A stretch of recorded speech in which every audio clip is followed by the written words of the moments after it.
नमस्कार दोस्तों, कैसे हैं आप सब। मैं कहानियाँ सुनाती हूँ आपको। मेरे चैनल पे तीसरी शक्ति यानी भूत, प्रेत और काले जादू से जुड़ी हुई कई रोचक किस्से सुनने को मिलेंगे। कृपया इन्हें सिर्फ कहानी समझकर ही सुनिएगा। आज जो मैं आपको सुनाने जा रही हूँ ये परछाई कहानी का दूसरा भाग है। अगर आपने पहला भाग नहीं सुना है तो मेरी आपसे विनती है कि कृपया आई बटन पे क्लिक करें और पहला भाग जरूर सुनिए। और अब एक छोटा सा इंट्रो, फिर हम कहानी पे लौटेंगे।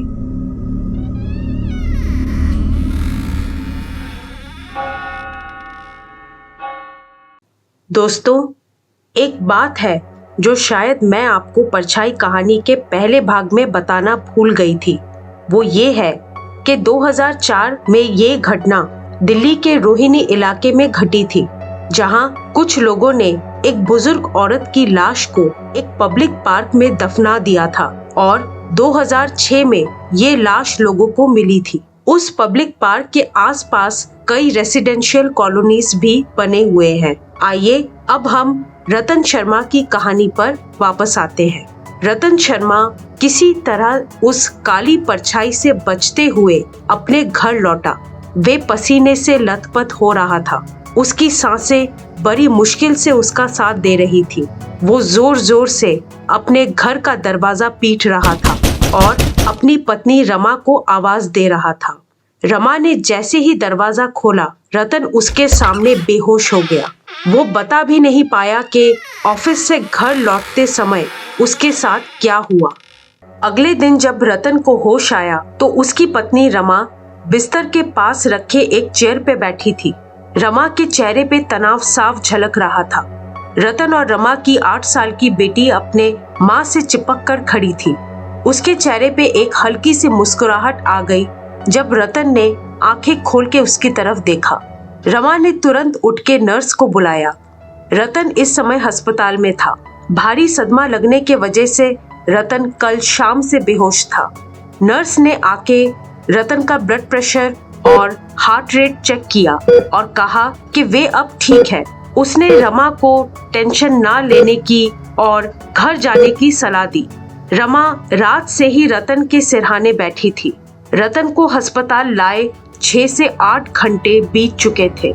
नर्स के कमरे से जाने के बाद रमा ने रतन से कल शाम के बारे में पूछना चाहा, लेकिन रतन की हालत देखते हुए वे अपने पति से कुछ न पूछ सकी। रमा ने सोचा कि ये सही वक्त नहीं होगा सवाल पूछने का, लेकिन रतन ने खुद से ही बोलना शुरू कर दिया। बेहद डरी हुई आवाज में रतन ने अपनी पत्नी को बताया कि शाम को जब वो उनके कॉलोनी के उस पब्लिक पार्क के सामने से घर लौट रहा था, तब उसने एक डरावनी परछाई जमीन पे बनते हुए देखी, जो धीरे धीरे जमीन से ऊपर उठने लगी और जिसने उसका घर तक पीछा किया था। रतन ने आगे बताया कि उस डरावनी परछाई ने उसका गला पकड़ लिया था, जिससे वे समझ गया था कि शायद अब वे जिंदा नहीं बच पाएगा। रमा ने अपने पति से पूछा कि वे क्यों उस पब्लिक पार्क के सामने से घर लौट रहे थे, जबकि वे हमेशा दूसरे तरफ से आते हैं। रतन ने कहा कि पार्क का रास्ता छोटा पड़ता है और वो घर जल्दी पहुंचना चाहता था, इसीलिए उसने वो रास्ता तय किया था। रमा को अपने पति की बात समझ में आ गई थी। उसने रतन को ये साफ साफ कह दिया था कि शाम के समय कभी भी उस पब्लिक पार्क के सामने से ना गुजरे, क्योंकि उस जगह पर सिर्फ रतन को ही नहीं बल्कि आसपास के लोगों को भी बहुत सी चीजें महसूस हुई है जिन्हें शब्दों में बताना मुश्किल है।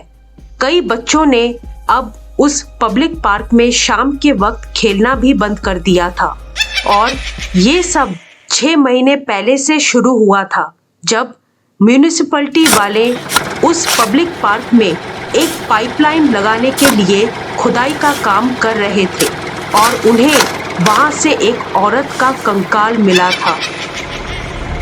दोस्तों, अब हम कहानी में थोड़ा सा पीछे जाते हैं और उस महिला के बारे में बात करते हैं जिसका कंकाल 2006 में रोहिणी के उस पब्लिक पार्क में म्यूनिसिपैलिटी वालों को मिला था, जिसके वजह से आसपास के इलाकों में लोगों के बीच एक डर का माहौल बन गया था। ये बात 2003 की है। ये बुजुर्ग महिला रोहिणी के उसी पब्लिक पार्क के आसपास के इलाके में रहती थी, जहां अभी रतन शर्मा अपनी पत्नी रमा और बेटी के साथ रहता है। 2006 में पुलिस की तहकीकात के बाद ये पता चला था कि वो बुजुर्ग महिला, जिसकी उम्र तकरीबन 50 के आसपास थी, वो अपने पार्टनर के साथ लिव इन में रहती थी और उसकी काफी संपत्ति दिल्ली और मुंबई में भी थी, जो उसको अपने पति से तलाक के बाद मिली थी। उस औरत का एक बेटा भी है जो उन दिनों अपने पिता के साथ मुंबई में ही रहता था। आप मान लीजिए 2003 तक उस औरत का बेटा अपनी माँ से मिलने दिल्ली आता रहता था और आने की वजह ये थी कि उस लड़के को अपना बिजनेस सेटअप करना था और उसके लिए उसको पैसे चाहिए थे, जो उसके बाप ने देने से मना कर दिया था। तो इसी उम्मीद से कि उसकी माँ उसे पैसे देके मदद करेगी, वो दिल्ली आता रहता था। इसी बीच उस औरत के बेटे और उस औरत के पार्टनर के बीच में एक किस्म का मान लीजिए समझौता हो गया था और दोनों ने पैसों के लिए उस औरत का खून करने की तैयारी कर ली थी।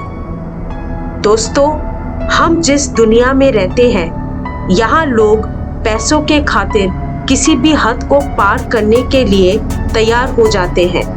खैर, उस औरत को मारने के लिए उसके बेटे और उसके पार्टनर ने अगले 1 साल तक पूरी प्लानिंग की और 2004 को उन दोनों ने मिलके घर में एक पार्टी रखी, जहां उस औरत को बहुत शराब पिलाई गई थी, इतनी कि वो अपने होश में बिल्कुल नहीं थी। उस औरत को ये पता ही नहीं चला कि कब उसे शराब में जहर दे दिया गया था। इस काम को अंजाम देने से पहले उस औरत के बेटे और पार्टनर ने सारी संपत्ति उस औरत से नशे की हालत में लिखवा ली थी और पार्टी के बाद उसे मार के उसी पब्लिक पार्क में रात के वक्त दफना दिया गया था। इससे पहले कि उन दोनों को पुलिस पकड़ती, दोनों देश छोड़ के कहीं बाहर भाग गए। पुलिस कहती है कि आज भी उन दोनों के खिलाफ सर्च वारंट जारी है, लेकिन वो देश से बाहर भाग गए हैं। दोस्तों, अब आपको समझ में आ गया होगा कि वो कंकाल जो रोहिणी के पब्लिक पार्क में मिला था वो किसकी थी। चलिए अब रतन शर्मा की कहानी पे वापस आते हैं। अब हम 2006 की बात कर रहे हैं। रतन शर्मा अस्पताल से वापस आ गया था। उसकी पत्नी रमा ने उसका बहुत अच्छे से ख्याल रखा था, लेकिन रतन के मन में पब्लिक पार्क में हुए हादसे का डर अभी भी पूरी तरह से नहीं निकला था। वो अब उस पार्क से कोसों दूर रहता था और रोज की तरह अपने काम पे जाने लगा और जैसे एक आम इंसान अपनी जिंदगी अपने बीवी बच्चों के साथ गुजारता है, उसी तरह गुजारने लगा। लेकिन एक रात कुछ 3 साढ़े 3 के आसपास का वक्त था। रमा गहरे नींद में थी, लेकिन उसने किसी औरत के रोने की आवाज सुनी। पहले तो उसने ध्यान नहीं दिया, लेकिन जब आवाज काफी बढ़ गई तो वो नींद से उठ के बैठ गई और उस वक्त वो रोने की आवाज भी बंद हो चुकी थी। रमा के मन में एक डर सा हावी होने लगा था और दिमाग में कई सारे सवाल कि जो उसने नींद में आवाज सुनी थी, क्या वो सच था या नहीं। अचानक उसके घर की डोरबेल बजती है और कोई दरवाजा पीटता है। बिस्तर से उतरते वक्त रमा देखती है कि रतन कमरे में नहीं है, लेकिन दरवाजा खोलना भी जरूरी था क्योंकि बार बार कोई डोरबेल बजा रहा था। इसलिए रमा ज्यादा ना सोचते हुए घर के मेन डोर के तरफ चली गई। 1 सेकंड के लिए उसके दिमाग में आया कि शायद रतन वॉशरूम में होगा, लेकिन जैसे ही रमा ने घर का मेन डोर खोला तो उसने अपने कॉलोनी के वॉचमैन को देखा और उसके साथ रतन को खड़ा हुआ देखा। रतन को देख के ऐसा लग रहा था मानो वो अभी भी नींद में है। वो रमा की तरफ देख भी नहीं रहा था। वॉचमैन के चेहरे पे भी एक डर और चिंता साफ नजर आ रही थी। उसने बताया कि सारे कॉलोनीज के सामने से वो रोड पर राउंड लगा रहा था। अचानक उसने पार्क के सामने जमीन पर रतन को बैठे हुए देखा और वो बहुत जोर जोर से रो रहा था। वॉचमैन रतन का घर पहचानता था तो वे उसे घर ले आया। रमा को रतन का ये बर्ताव बहुत ही अजीब लगा। दोनों की शादी हुए तकरीबन 10 साल हो चुके थे और 10 सालों में एक बार भी रतन ने कभी भी ऐसा नहीं किया। इसके बाद वॉचमैन और रमा ने मिलके किसी तरह रतन को बेडरूम तक पहुंचाया और सुला दिया। रतन एक बच्चे की तरह चुपचाप बिना कुछ कहे सो गया था और वॉचमैन के जाने के बाद रमा को कुछ समझ नहीं आ रहा था कि रतन को अचानक ये क्या हो गया है।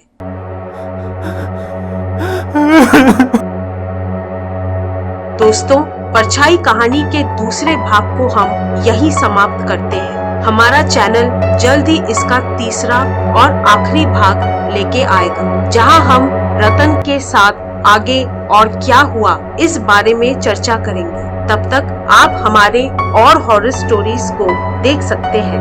उनके लिंक्स आपको डिस्क्रिप्शन और आई बटन में मिल जाएंगे। धन्यवाद दोस्तों।